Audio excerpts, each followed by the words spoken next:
Kia ora, everybody. Kia ora. I'm Lucy. I'm Abby. And Abby has a lingering cough. Oh, I got the winter cold. Yeah, Abby and my little brother Ben. Yeah. Yeah, Ben gets a winter cough. Yes. And Every time between seasons, you know. so just, if you're struggling out there with a winter cough, just Don't know. worry. We see you. We hear you. We love you. And we love you. You're going to get through it. Abby's here wearing a Twilight t-shirt today. I am. So if you don't watch the video pod on YouTube, maybe flick over there.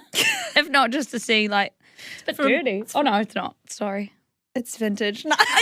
It's vintage JJ's. It's literally from JJ's. Thank you, JJ's. I really want the full tracksuit. I think that would be gangster. Track bits. Also, Abby and I really want to start wearing our pajamas to the podcast. So can you please let us? Thoughts? Just let us know. And Yeah, because everyone's commenting always saying, I'm so glad they dress up for the podcast. Everyone's commenting saying, I'm so glad they don't they're just so wear pretty pajamas. and really cool clothes. Smart too. Lucy only gets 30% of things wrong.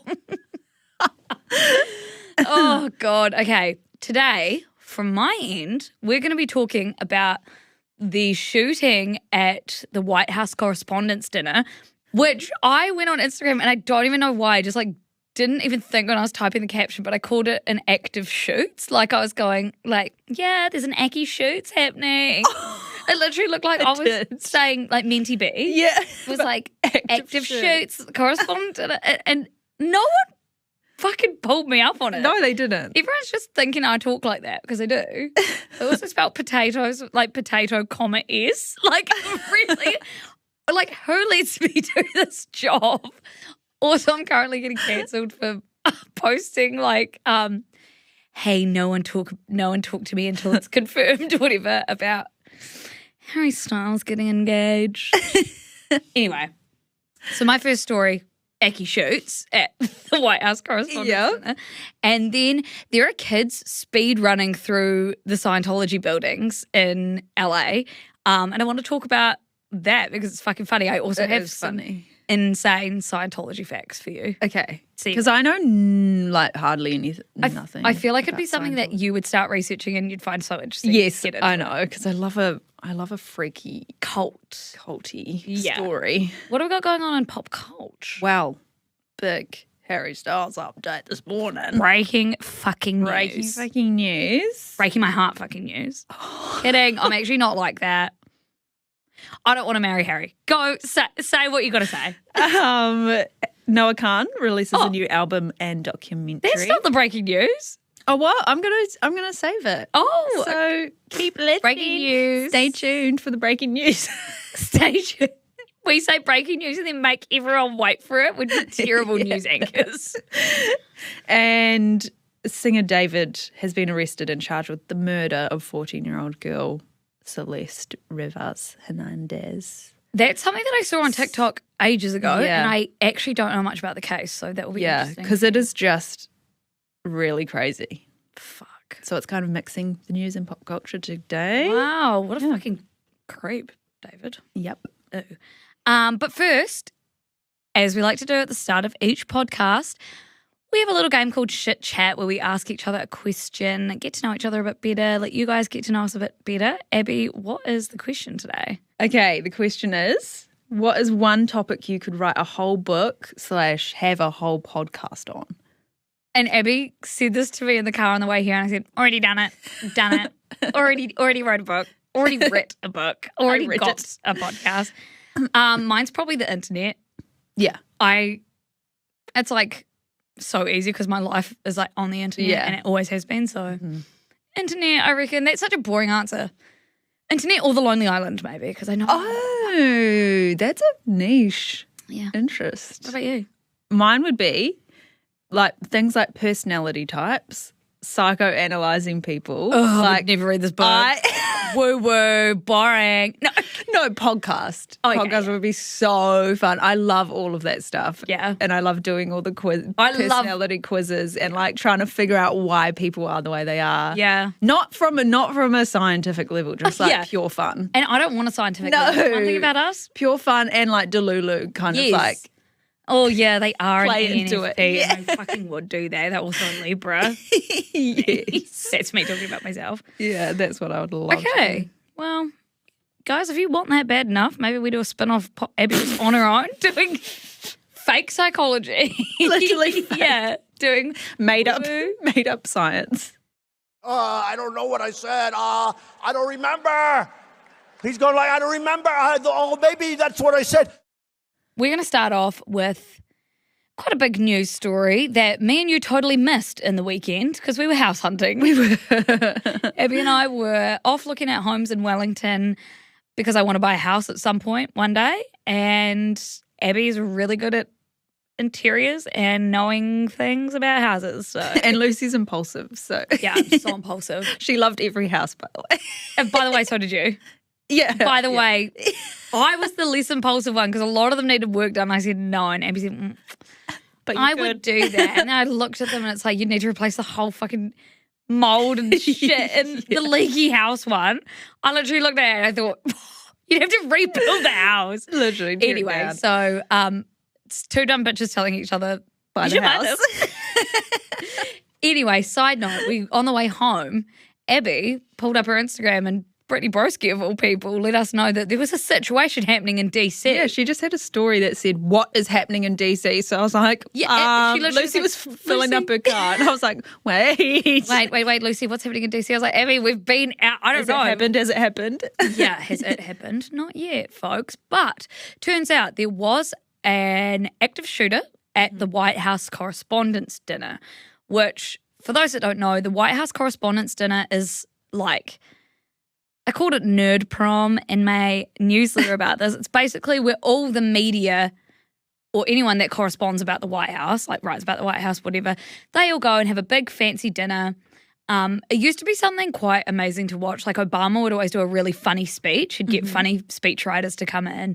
It's kind of like a bit more informal for the media and the sort of high-level presidential people, whatever, to get together and have a dinner. It's actually not organised by the White House. It's organised by the press. Yes. And that actually is important when it comes to some things I'm about to say, okay? Okay. So this was actually the first time that Trump showed – stop reading my laptop. No, I'm not reading. I just – You always do this and it really makes me like, listen to me, don't read my laptop. No, it's because I need something to look at. Look at me. I'm fucking talking at you. But I look around, but then I don't want to look at I always look at that way and then it's boring.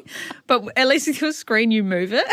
My God, we need to get fucking Subway Surfers set up. Like, I know. Yeah, set up there. No, just like fix your brain. No, it works. If I look, I'm okay, so you're not reading it. No, my eyes are I can't read it from here.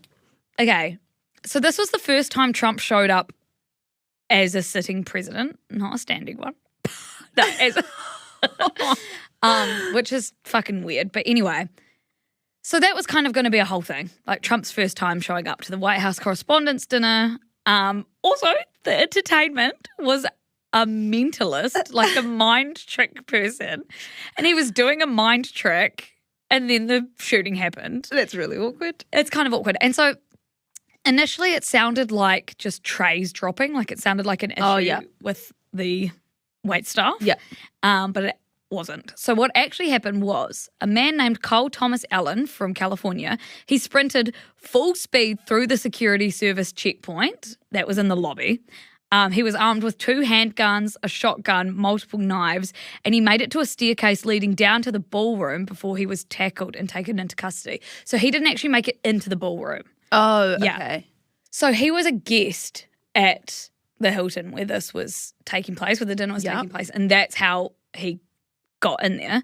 So Trump said he thought that a waiter had dropped a tray. Other people could smell the gunpowder, and so they immediately hit the floor.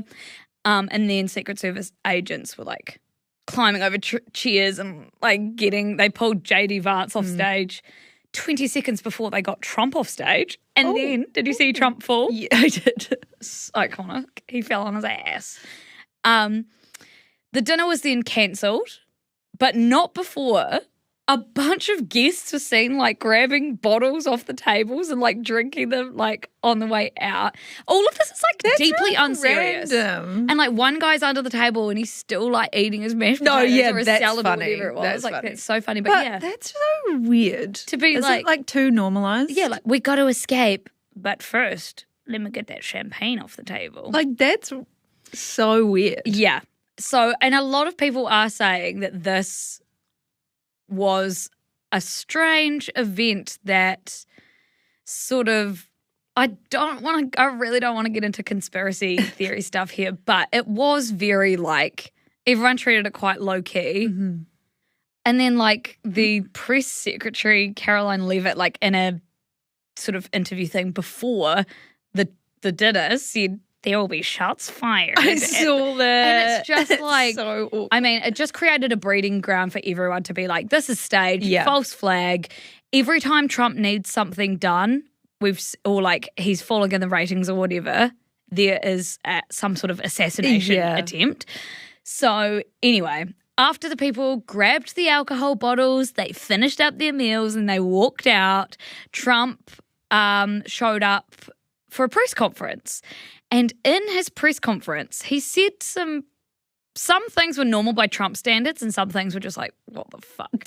So he's called the attacker a sick person and a thug. He praised law enforcement. He posted photos of the suspect face down on the ground, shirtless, on Truth Social, that was really random. like within hours. Yeah.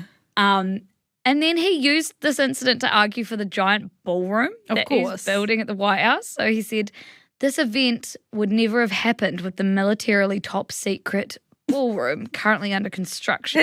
His beloved ballroom. But by the way, this is organised, as I said before, by the press. This would never be in the White House. It never has been. Yeah, like, right. This doesn't even correlate to the ballroom. This is a press organised thing. So like, it kind of is like irrelevant. Whether you have the ballroom or not, this would never have taken place there. So he's just like, it's because he's been a president that's fucking got actually nothing done. He thinks the one legacy he's going to leave is a ballroom. And then, he said that he was honoured to be an assassination target. So here's what he said.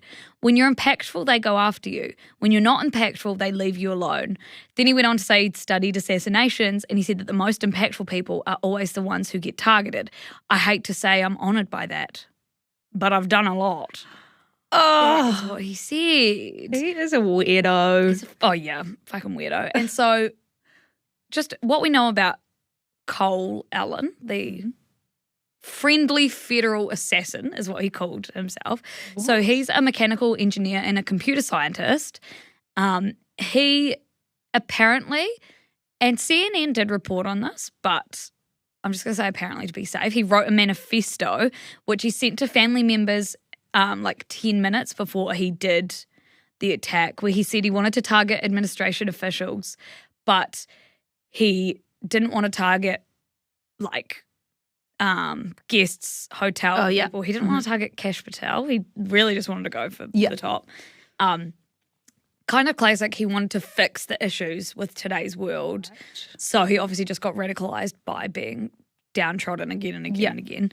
And so, yes, his family, some of the people that he sent the manifesto to, called the police and called law enforcement before this happened. They obviously, I don't know, didn't get there in time or whatever, but anyway, the interesting thing about this is like what happens when no one believes anything anymore. Because like when I wrote this newsletter, full disclosure, like I wanted to title it like kind of a play on The Boy Who Cried Wolf, like the president that cried assassination attempt.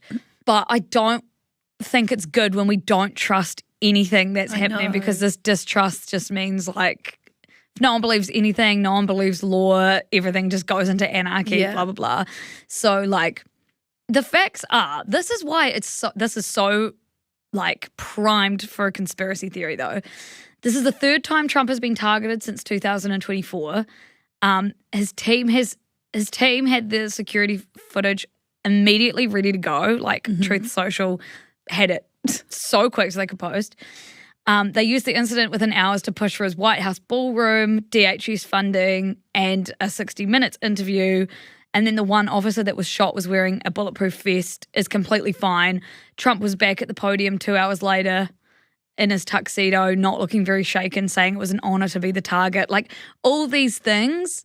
And it's the world he's built, okay? Yes, so, like, he's built this world where he has pushed conspiracy theories. So, of course, he does this. But it was just so funny seeing how no one felt sorry for him at all. Like, no one felt sorry for him. Yeah. But then, like, this whole, like, it was staged instinct that we have and the erosion of trust in the world and between, like, us and governments and us and media and us and institutions, like, isn't good on a huge level. It's not good, but it's also like, I don't blame anyone for not trusting anything because he's a fucking pedophile. We have the Epstein files in front of our face. Nothing's getting done about it. He's lying all the time.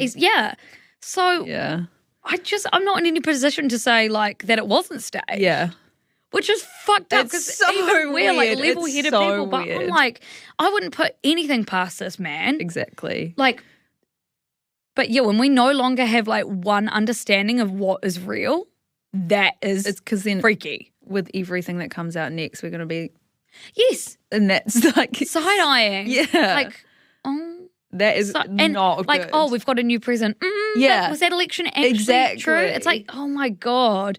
So yeah, not good that we are all erring on the side of this was definitely staged, but also it was definitely no, but also it's like they fucking led us straight here, like breadcrumbed us right to that. Anyway, Thanks a lot, Trump. thanks a lot, Trump. One day we'll have a newsletter without you in it. Not today because you keep playing these fake assessment. Yeah, it's been every podcast. Yeah, every podcast. Now, next thing, Abby. Yeah, have you heard about the Scientology speedruns? Or seen them? I've heard about them, but I haven't seen any. Okay, so all over my TikTok, maybe 2 weeks ago, was this one clip of kids sprinting through the Like Scientology. teenagers? Yeah, teenagers. Like sprinting through Scientology, the Scientology Centre in LA, which I walked past, and when I walked past it, they like tried to get me to come in and watch a movie about Dianetics, and I was like, Oh, they no. talk to you at the door. They come and talk to. They follow you down the street and talk to Ugh, you. yuck. Anyway, so these kids have been doing speed runs That's through funny to see how far they can get. see how far they can get. So That's hilarious. for context, speed running is from video games. It's the idea that you play a game and you try to finish it as fast as possible by, like, you can either find like glitches in the game or you just have all the hacks to like get you as far as possible. So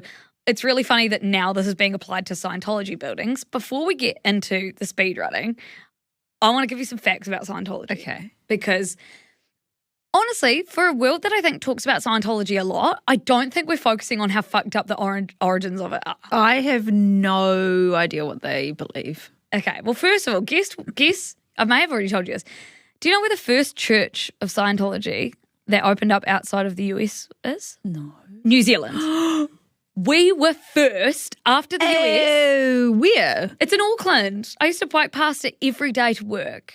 It's freaky. Okay, that's too close to home. Yeah. Get it out of here. Get it out. I know. It's a registered charity in New Zealand, which means it doesn't pay tax. Get Of out. course. So is Sanitarium. Who make our Weet-Bix. Yeah. Yeah. Yeah, awesome. Every time I eat a Weet-Bix, I think about it. Yeah. I'm buying the off-brand. Yeah, off-brand Weet-Bix, please. So yes, that's the first fact is New Zealand. Oh my God, did you know that? Yes, I did because I bike past it all the time, yeah. and I'm quite interested in Scientology because it's really fucking weird. I'm interested in it because of what I'm about to tell you. So they have this all-powerful leader called L. Ron Hubbard. Oh, I didn't know there was a leader. He's now dead. Well, apparently he's moved to another plane of existence because his body could no longer handle all the power or whatever. Anyway, L. Ron Hubbard was a science fiction writer who dropped out of university after 2 years. So science fiction is the only thing he knows how to do and knows how to think about. He invented something called Dianetics, which is a self-help system that he published in 1950, and he claimed it to be a science of the mind. He lost the rights to Dianetics in bankruptcy, and then he just rebranded it as a religion. So he went from Dianetics, tried to make it happen, went bankrupt, lost the rights to it, so then was like, okay, next thing, I'll make a religion. And then before any of this, like before he made it into a religion, there are heaps of people that have documented him saying starting a religion is the best way to make money. So like fraud, obviously, like take a look, people. Sheeple, wake up, sheeple. Seriously. I'm starting to sound like a real fucking conspiracy theorist on this podcast, but like seriously. So he literally wrote to his business manager in 1953 saying the shift to religion is just a problem of practical business. So he went from self-help to religion because he lost the rights and he just pivot. So also he has this like heroic war record, which Scientology, like they use it as gospel, like they always talk about it. It's all fake. A journalist fact-checking the church found that the document they provided about his war records was signed by a man who never existed, and two of the medals L. Ron Hubbard supposedly won weren't even commissioned until after he'd already, like they weren't even medals until after he'd already left active service. So lies, again. The actual beliefs, which you only find out after you have to spend tens of thousands of dollars working your way up different levels, like cult. So like you're not allowed to find out all the beliefs until you spent all this money to get up the levels. But here are the beliefs. 75 million years ago, a galactic dictator named Xenu transported billions of beings to Earth. Billions of what? Beings. I thought you said beans. Billions of beings to Earth, placed them around volcanoes, and then blew them up with hydrogen bombs. The spirits of those beings are now attached to all of us and are the cause of our psychological problems. That is the secret that you have to pay tens of thousands of dollars to learn. It's literally a sci-fi, like young adult book. And it is. I think it actually originated as a book, as a novel. Like, sorry, a galactic leader, Xenu. Like, this is what Tom Cruise is preaching. It's like a 13-year-old boy doing his first English paper. Funny you say that, because one of the key books laying out Scientology's version of human history, what I just said to you, was reportedly created when L. Ron Hubbard gave his son amphetamines and transcribed what he said. Oh, okay. So it literally is a young boy going, the intergalactic leader is an alien put some humans next to the billion volcano and they blew up. with hydrogen bombs. And there was a bomb. And this is literally, Abby, What the this fuck? is what people are believing. Tom Cruise. Tom Cruise, stupid motherfucker. Idiot. I never trusted that man because he fucking believes in this. And no, you should never trust anyone that believes in Scientology. And I hate to say it, these origins, yes, they're a bit more galactic, but Mormonism is also started off similar fake things like this. Oh, It's a big story, and we won't get into this here, but maybe you guys want a podcast on this for me. Maybe that's what I could Breaking down all the religions. Yeah, well, Mormonism was based on like these rocks that had things written on them that only one guy could read. Oh, and then when people didn't believe them, he wrote it all down. People didn't believe him. So this woman, legend, burnt the book and then was like, okay, now if you can remember it or if you're the prophet, rewrite it all. He couldn't, so he just rewrote it all different. Like, honestly, people are stupid. That was the worst explanation of Mormonism you've probably ever heard. So go Google or something. Anyway, so these kids, I love Gen Z because we don't take anything that seriously. No. Like, I'm obsessed. So they have been speed running into Scientology buildings because it's like, why the fuck not? Why is there this funny. building that's creepy as and like, everyone's so scared of it? And because I always see the videos of people who are so against Scientology and like have done their research on it. They hang out outside and they make sure that any one of the Scientology staff members who come out and try poach people, these people come out from the shadows and go, don't listen to them, it's a scam. Like they'll keep you inside and lock the doors, blah blah blah. So I've seen those. There's been stories of people that have gone inside to watch these like movie things about Dianetics and then try to leave and the doors are locked. Yes. And I mean, if you try to leave the church, you'll be like followed, harassed, your life will be threatened. it's an interesting, fascinating weird and it's just been like allowed to exist. Exactly. And allowed to be tax exempt because it's a religion. Because L. Ron Hubbard said that is the best way to make money. Okay, well, let's make it a religion. Yeah. Okay. Twice Styles. Okay, cringe. That's cringe. Right. So to finish this off, the first video of kids speed running got 90 million views. Now there are all these. It's kind of started a trend of copycat runs all like everywhere. I just saw they've had to remove.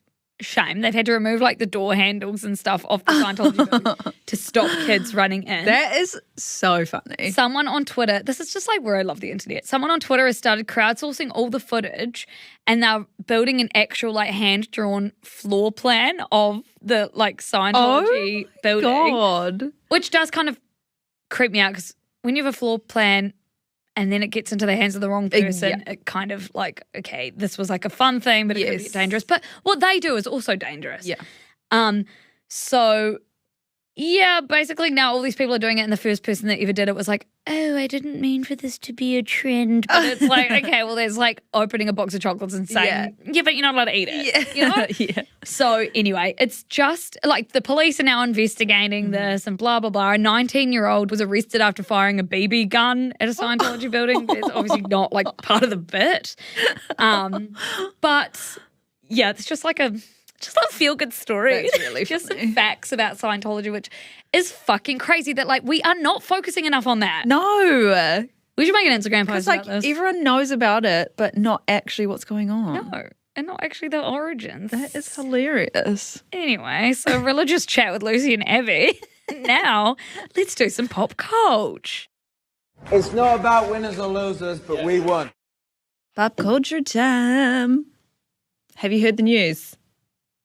Yes, I have heard the news. I was actually waiting to write about it before it was confirmed By people? by People, the magazine, and also People. Harry Styles is engaged. Everyone, challenge. What? Don't be weird about this on the internet challenge. Don't be weird about this on the internet challenge starts now. He's engaged to Zoë Kravitz after 8 months of dating. Very quick. Very But quick. you know what? The heart wants what it wants, I guess. It does. Royal wedding. We'll never see No, any I was photos going to of it. say, I think it will be a very private wedding. It will be, but it'll be fucking beautiful. Yeah. And honestly, my two celebrity crushes used to be Harry Styles and Zoë Kravitz, and now they're together, so it's like crazy. Oh, wow. I know. It's crazy that they're together. You could start a religion around that. Zary. No, that used to be Zayn and Harry. Now Zayn punches members off. Anyway, But yeah, that's just crazy. fun and exciting. Good for them. That's actually kind of how I feel. Like, Yes. also, I'm a little bit like, who really cares? Because the side of me, like, I love being a fan of stuff. I don't really care about their personal lives. No, he's doing whatever he wants. I like them. Do you know what I was thinking of, though? Reading the People article about Yeah. it. I'm like, who are these sources? Like, I know. always think about their But when it gets to People, they're like allowed sources. Like, that's like a way, like, they're like, right. it's been within the management team or whatever. Right. They're like, it's all good. Oh, okay. They're not like, yeah, and then a friend of a friend came and they told people. I mean, sometimes Yeah. that happens, but People is the place that, like, when they confirm it, it's like someone's been allowed to Right. tell people and blah, blah, blah. Because sometimes, like, it's like, yeah, they've been having so much fun together and they each are living, like, really intimate kind of, who's the narc? Yeah, who's the But, narc? like, it makes sense Well, if yeah. it's more his, like, management team. But also, like, there probably was a narc that started it all. Yeah. Like a friend of a friend. Who was the narc? Yeah. Getting paid the big Shit. bucks. I would be like, I wouldn't be the narc, but I reckon I say so much shit that, like, someone in my vicinity would be a narc or something. It wouldn't be to do with me, but I'd definitely be running my mouth about something. And I'd be like, yes, and I heard one of my friends talking about this celebrity. Oh, yeah. One time we were in the Air New Zealand lounge and Lucy was talking about business Stuff. figures and, like, she has a really loud voice. Not sure And, if you like, know. in the Air New Zealand lounge, there's some, like, it's all, like, corporate people who, like, they're just, I don't give a fuck about it, apparently. I was sitting there like, Yeah, it was like, Lucy, and I was like, I don't care. It was really fun. On my own narc. Anyway, congrats to Harry and Congrats Zoe. to Harry. Happy nuptials. Do people say that? I don't know. It's a weird I word. don't care about weddings. We also have Noah Kahan released his new album, plus a documentary about his life and rise to fame so far.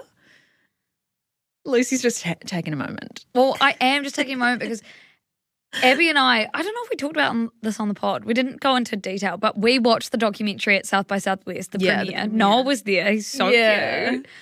And it was unexpectedly like one of the most beautiful things, like for a Netflix documentary about an artist that I thought blew up on TikTok, which he did, but there's so much more to him.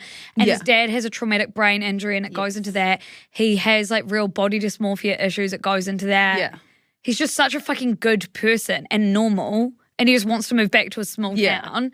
And Abby and I cried. So if you haven't watched it on Netflix, honestly go and watch it. And I don't listen to Noah Kahan. His music's really cute, but just not my taste in music. So I went into this kind of being like, I don't really care about this guy. He's just like a singer. Yeah. But then I went in and I was like, wait, he's so cute. The documentary is really well made. Yes. And I was asking Lucy, why would you make a doco so, like, I feel like he blew up in 2022. Yeah. So, like, it's been a few years, but it's like nothing crazy has happened to him. It's just like he's had this rise to fame. Yeah. So I was like, why are we getting a whole doco so early in his career? But then he has quoted saying, I'd never seen what tour really looks like in a movie except for promotional documentaries with screaming crowds and partying, and it's just such a more boring life than that, the travel and the little things behind the scenes, which is literally what the documentary is. It's actually more boring and like mentally mundane. taxing and mundane. Yeah. I think. But I think it's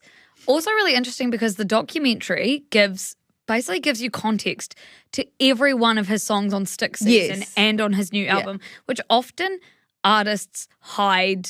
They keep it all ambiguous and they hide what the meanings are behind these songs. But you can listen to songs. So he talks a lot about how his dad's personality shifted after his traumatic brain injury, and the anger that Noah has. He says like, he was this sort of weird, annoying guy that was a dad, and then he turned into this more weird, more annoying guy that Noah really struggles to connect with, and then he has this guilt for feeling angry with him all the time, and you can hear the exact songs that are written about that now, and then it makes him so much more emotional. I know. And then there was a scene where he sort of apologizes to his mum for airing their dirty laundry in his music, and she was like, you don't need to apologize, like, because they went through a divorce and he fully writes about it. He never asked his mum like how to do that.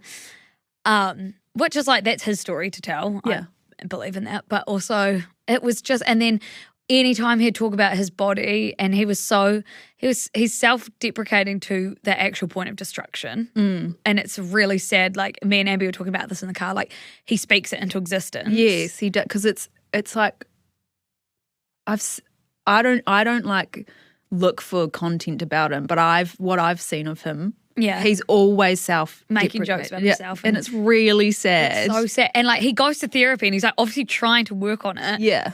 But his self-talk is so negative, and to see a star like that be open like that. I've never seen a man in a documentary talk about himself and his body like on screen like that before. And it's just like, it's really good. It's a really good documentary.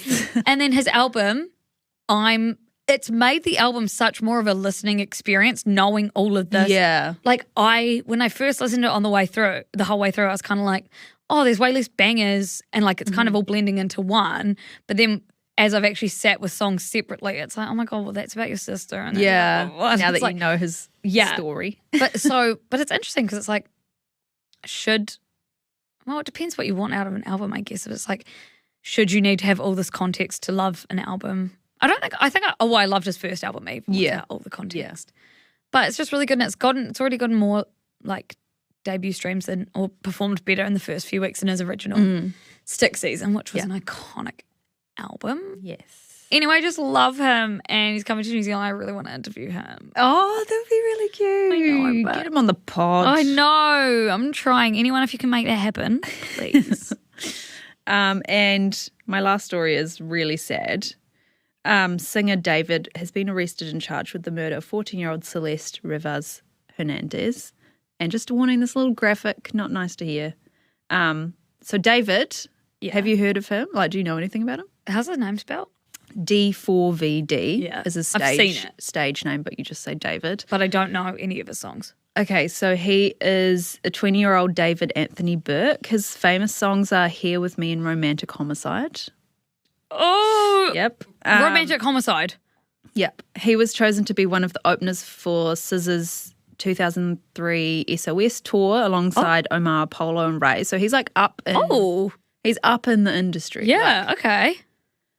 He was performing on his own world tour in September 2025 when news broke out that a body was found in a Tesla registered under his name after it had been towed in LA. So I remember that broke out on TikTok. I remember but it was kind of like, well, it couldn't have been him. The car was like abandoned somewhere and had to get towed. So it was like, maybe it's not him kind of thing. But then it came out that the body belonged to the 14-year-old girl who'd been hanging out with Celeste. Reminder, David's 20, she's 14. Yeah. They'd been seen together in like March 2024 where she appeared on his live streams. She was seen backstage at his concerts and his car, the Tesla, would be parked outside where she was staying. How do you even meet a 14-year-old? That's fucked up. Yeah. I feel like it's like the fucked up side of the LA music, like celebrity industry, you know? Yes. So LA County District Attorney and LA Police said that the teen had been reported missing by her family, but she was last seen at David's Hollywood Hills home on the 3rd of April 2025, and her body was found decomposing in his Tesla 5 months later. Okay, all of that is so fucked up. Like, obviously this isn't the main thing, but why are you leaving it in a car registered to your name? It's like you want to be found. Yeah, I think it was I think this was like he's done this obviously really horrible thing without thinking and not done anything to really. Do we know anything about how she died?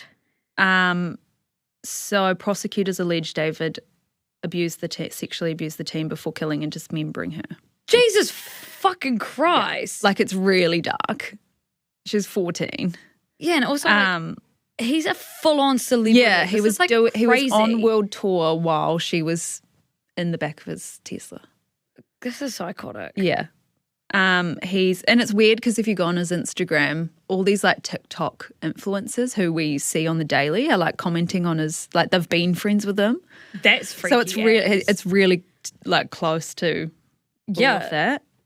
He's pleaded not guilty to murder and his attorneys have said they will vigorously defend his innocence, and he's now being accused of having a significant amount of child sex abuse on his phone and iCloud.